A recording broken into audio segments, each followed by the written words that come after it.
efforts to retrieve the Lilly Mine container which buried underground 3 workers. That has been delayed by a series of litigations. That's according to Australian company Vantage Goldfields.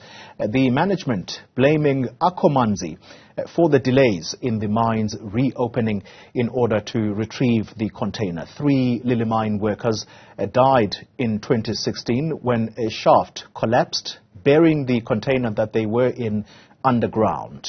All right, let's get the other side of the story now. You would have heard from Vantage Gold an hour ago. Let's speak now to Akamanzi CEO Neil Herrick, who joins us from Johannesburg. Mr. Herrick, thank you very much for your time.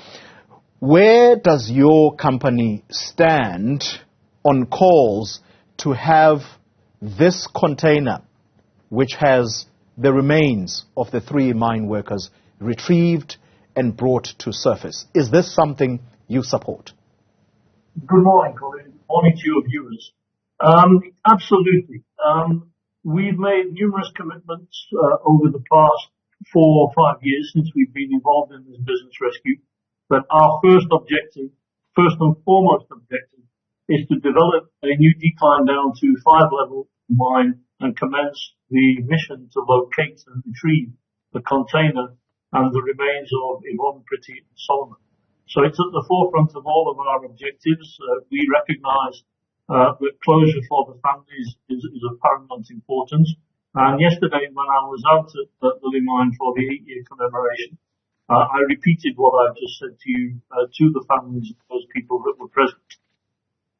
So if you are committed to this, Mr. Herrick, why is it that Vantage Gold appears to suggest that you are standing in the way of this with your continued litigation? In fact, I don't want you to take my word for it. I'd like for us to listen to Mike McChesney, whom I spoke to an hour ago. Let's just take a listen and we'll continue the conversation in a moment.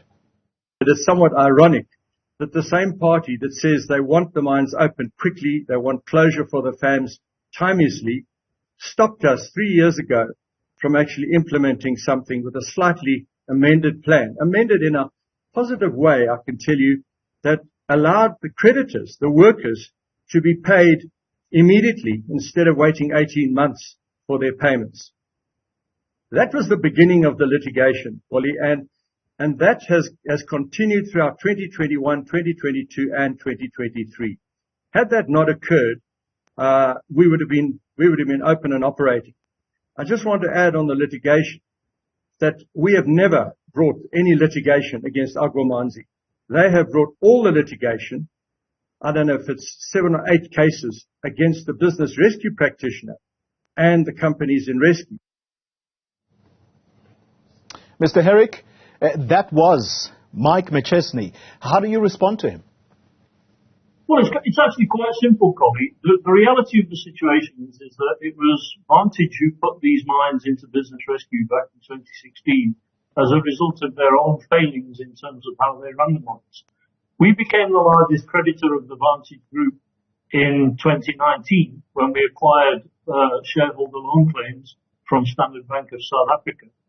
And the reality of business rescues is that there's only one way for these mines to be reopened, and that's through the vote of accreditors of the companies that are in business rescue.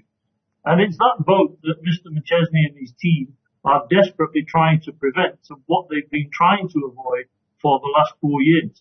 So every time the business rescue practitioners wanted to proceed with the completion of the business rescue, Mr. McChesney and his team would come up with hurdles that they would throw in our way to prevent the shareholders from, the creditors from having the final say in the outcome of the business rescue. We're the largest creditor.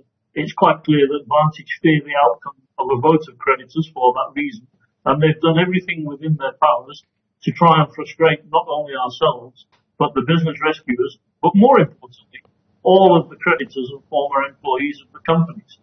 If they didn't want the creditors to decide the future of these 2 mines, they should never have put the 2 mines into business rescue in 2016. It does seem here, Mr. Herrick, that what is standing in the way is, I don't know if I'm putting it correctly, but it is the interpretation between the two of you, because what Vantage Gold seems to suggest is that if you want to make any decisions, then you have got to buy the mine first. So you've got to be the outright owner of the mine. At the moment, what you are is a creditor. And I think what he is suggesting by that is that you therefore are in no position to make decisions for this mine. Am I spelling this out correctly? I think with respect to you, Khalil, I'd like to correct you because quite clearly Vantage and its CEO have an incorrect understanding of what business rescue is all about. When a shareholder puts a company into business rescue, it effectively hands over the decisions around the future of that company to the creditors of the company. I don't know why Mr. McChesney takes this view. I can only assume he takes the view because it suits him.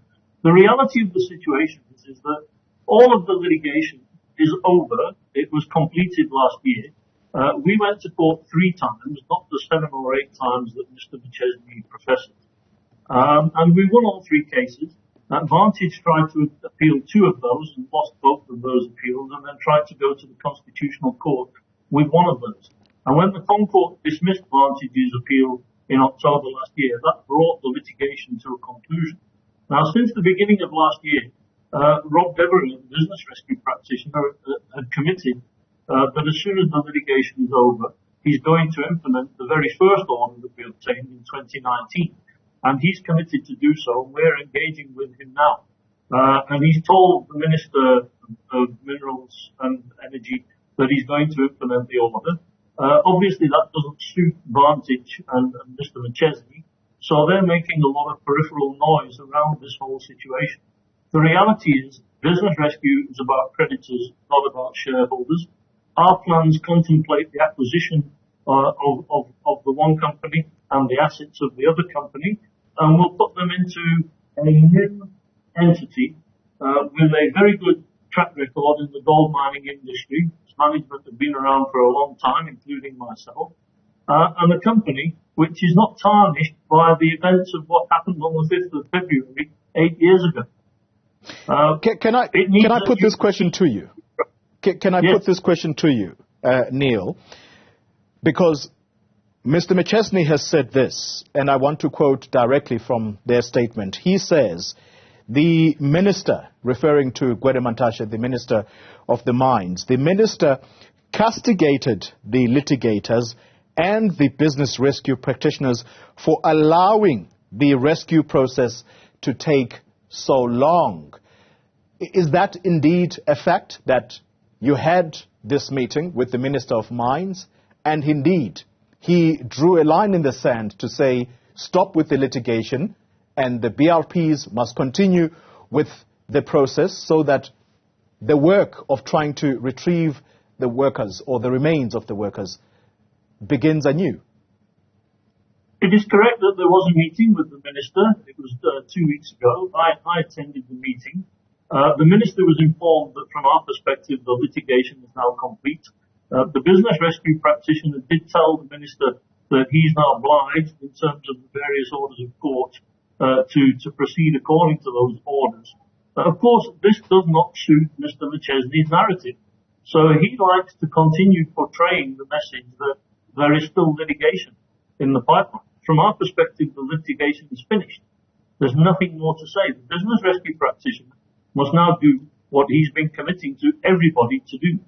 And he must do so because it's in the interest of the 2 mines, it's in the interest of the communities, it's in the interest of the families of Yvonne, Pretty and Solomon. And we want to get on with taking control and ownership of the mines and rebuilding a new mining business out of the ashes of what Vantage left behind. If you were to give an outright commitment here and now, Neil, as to what the next steps should be, if indeed you are determined to move this process forward, what would those be? The business rescue practitioner is committed to implement the order of Acting Judge Bulosa, which was laid down in 2019. We're engaging with the business rescue practitioner. Our request is that the practitioner now expedites that process so that the new business rescue plans can be published, the creditors can consider them, and that the creditor meetings can be convened to decide whether they want to accept those plans, and if they do accept those plans, then Arqomanzi will take control of the two mines, and we will build a sustainable, responsible gold mining business out of the ashes of what Mr. McChesney left behind. He says an amount of 150 million rand is what it will take to retrieve this container. Do you have that money? And is that what your studies as well have come to determine, that it will cost that amount of money in order for these remains to be brought to surface? Excuse me for interrupting. We completed a comprehensive due diligence exercise, and we have an independent report into the reopening of the mines and the rescue mission. Our cost for the reopening of or to get down to 5 level to start the rescue mission is a bit less than what the number you've just quoted. Our intention is that once the business rescue practitioner reaches the point where he's ready to publish the business rescue plans, as he has been ordered to do by 3 courts, then we will provide him the proof of funding, which will prove to him that we have funds in place to launch the rescue mission, the funds in place to pay the creditors and former employees, and the funds in place to build a new, responsible and sustainable gold mining business. Neil Herrick, let me thank you very much for your time, CEO of Akamanzi.